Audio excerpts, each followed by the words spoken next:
Ya, saya bersama Pak Wamen, Pak Dirjen, dan juga seluruh Kementerian Kebudayaan tentu sangat mendukung para insan perfilman Indonesia, sineas Indonesia yang akan berpartisipasi karena prestasi-prestasi mereka.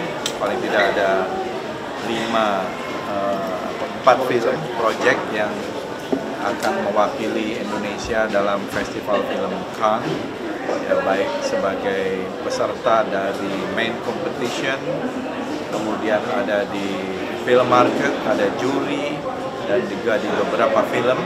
Saya kira ini akan menjadi satu milestone bagi film Indonesia. Mudah-mudahan ke depan akan semakin banyak lagi. Kami mendorong tentu saja para insan perfilman Indonesia untuk tampil, hadir, berprestasi di festival-festival film internasional, baik di Cannes, Toronto, Busan, Berliner, di Rotterdam, dan lain-lain seperti yang sudah dilakukan. Dan kita berharap ke depan semakin banyak sinias-sinias muda juga yang baru-baru untuk hadir di sana. Karena ini bukan hanya festival film untuk main competition, tapi juga film market, networking, itu sangat penting bagi insan perfilman kita. Mungkin bentuk dukungannya itu seperti apa untuk?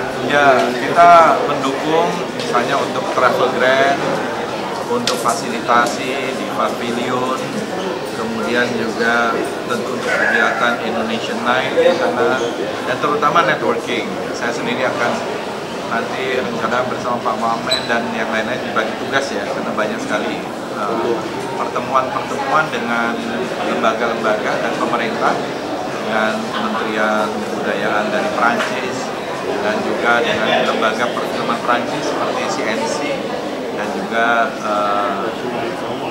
lembaga-lembaga lain lah. Mungkin bisa berbagi terkait janjinya pemerintah pusat untuk mengaplikasikan feminisme. Ya, kami akan berkoordinasi dengan pihak-pihak terkait, baik itu pemerintah provinsi, kabupaten, kota, ya, di mana tempat-tempat mereka itu akan menjadi misalnya setting dari sebuah film. Sebenarnya justru itu adalah privilege, justru itu adalah sebuah keuntungan. Jadi harus ada dukungan juga dari pemerintah provinsi, pemerintah kabupaten, kota, sampai di tingkat-tingkat bawahnya, dan juga kepada aparat penegak hukum. Jadi kita akan sampaikan, jangan sampai tindakan-tindakan oknum atau mereka yang mungkin menghalang-halangi upaya untuk memajukan kebudayaan Indonesia ini ditolerir gitu ya. Jadi kita akan sampaikan, dan kita juga berharap ada partisipasi aktif dari insan perfilman. Kalau ada hal-hal seperti ini bisa juga dilaporkan, tentu kita akan membantu. Tapi itu kan yang kasuistis. Tapi secara umum kita berharap environment atau lingkungan untuk syuting film dan lain-lain itu harus dipermudah, jangan dipersulit, karena kita rugi. Banyak misalnya film-film dari luar, dari Hollywood, dari Bollywood, dari Korea, dari mana yang mau syuting di kita, dan itu mempromosikan daerah juga, mempromosikan provinsi, kabupaten, kota, atau bahkan desanya.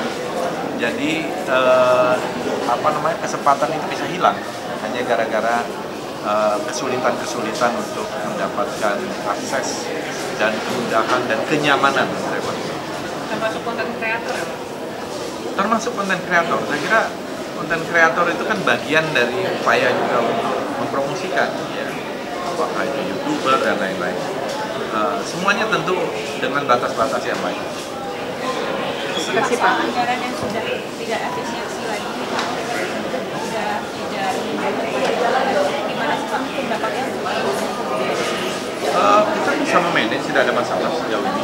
Apalagi kita dengan menggandeng public-private partnership, skema public-private partnership di PPP dengan swasta, dengan BUMN, dan dengan filantropis, ya. Saya kira kita bisa, dan apalagi juga sekarang mulai ada relaksasi dalam anggaran kita, ya. Saya kira ini juga sangat bagus dan sangat baik. Jadi efisiensi, tapi juga ada di beberapa titik relaksasi.